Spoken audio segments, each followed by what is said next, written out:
आनंद आनंद परमानंद सतगुरु मंगनानंद जी साहिब सत्संग आश्रम डेरा सतगुरु पितान जी साहिब धाम निगाना जिला भिवानी हरियाणा के सौजन्य से संत मत धारा और सूरत जीव उस कुल मालिक की अंश है।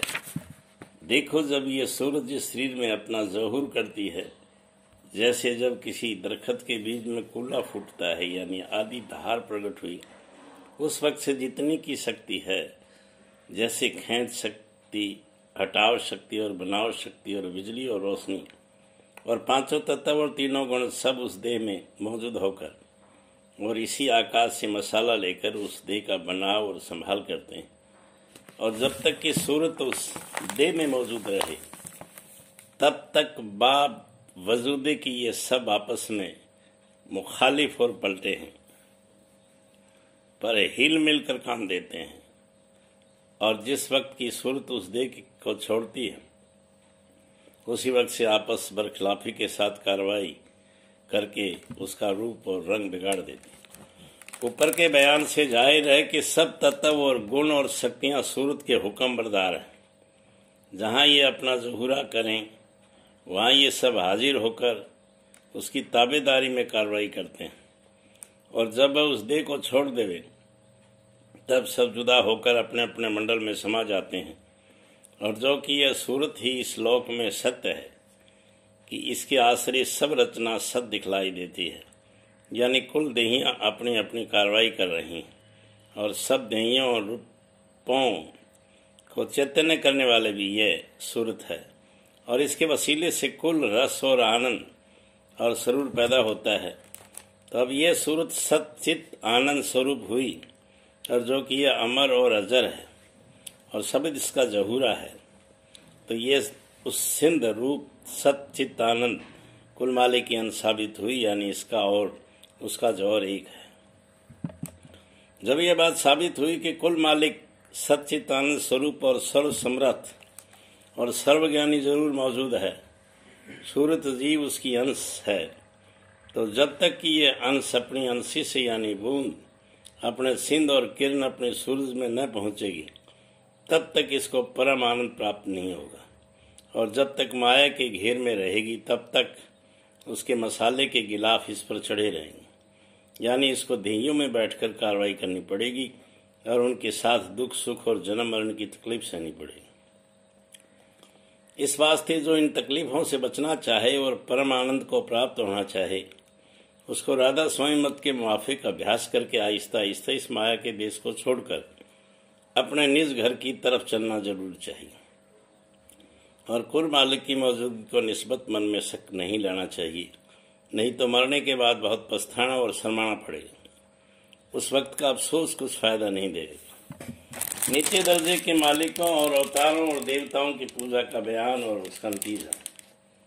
जो लोग कि औरों को यानी देवताओं और अवतारों को मालिक समझकर मान रहे हैं, उनका पूरा और सच्चा उद्धार नहीं हो सकता। जो परमेश्वर या ब्रह्मा या खुदा को कुल मालिक समझते हैं, वे भी सच्चे कुल मालिक सतगुरु दयाल से बेखबर हैं और इस वास्ते से भी माया के घेर से बाहर नहीं जा सकते और इस सबब से जन्म मरण के चक्र से नहीं बच सकते, क्योंकि ब्रह्म और ईश्वर और परमेश्वर या परमात्मा सब सतपुरुष राधा स्वामी दयाल की एक कला है और माया के संग मिले हुए हैं, यानी उनसे मिलकर रचना की कार्रवाई कर रहे हैं।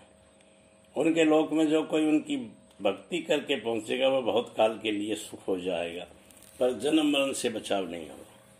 और जितने अवतार हैं, ये सब ब्रह्मा या विष्णु के हुए, और ब्रह्मा विष्णु महादेव यानी तीन गुण बड़े देवता और बाकी देवता इनसे उत्पन्न हुए। इस वास्ते जो कोई इनकी भक्ति करेगा, वह इन लोक में पहुंच सकता है, मगर इनका लोक अमर नहीं और न वहाँ रचना अमर है।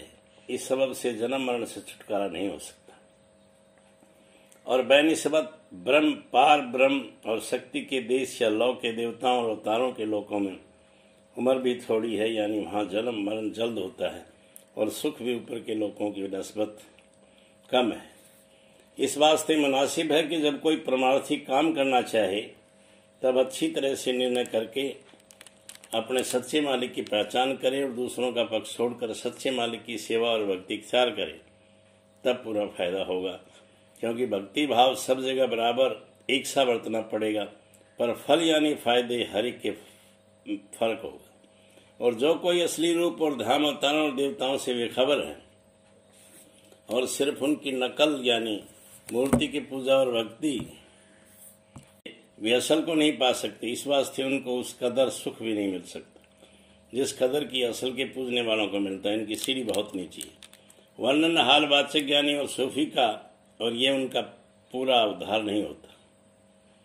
और जो लोग इस वक्त में ज्ञानी और विद्वान और वेदांती या सूफी कहलाते हैं, वे भी कुल मालिक सत्पुरुष दयाल से बेखबर हैं। इनको पुराने जोगेश्वर वेदांती और ज्ञानी की वाणी और वचन से ब्रह्म पद तक का हाल मालूम हुआ, पर वह भी तफसीलवार नहीं। सिर्फ इस कदर की ब्रह्म स्वरूप जगह सब जगह व्यापक है और वही चित आनंद स्वरूप और माया से न्यारा है, और कुल रचना ब्रह्म या आत्मा स्वरूप है, फिर कहीं आना जाना नहीं है। इस कदर समझ लेकर इस बात का निश्चय कर लेना कि मैं ब्रह्म हूँ और सब ब्रह्म है।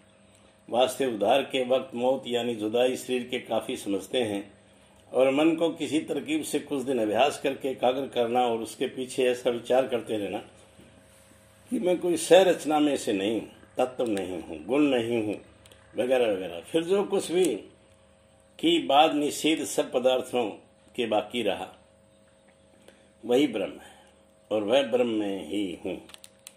यही उनका अभ्यास है, और कोई तरकीब सूरत के चलने और चढ़ने की वे जान मानते और कहते हैं कि जब ब्रह्म सब जगह मौजूद है फिर चलना और चढ़ना क्या जरूर है। और सूरत जीव को वे ब्रह्म से जुदा या उसका अंश नहीं मानते, सिर्फ ब्रह्म ही मानते हैं।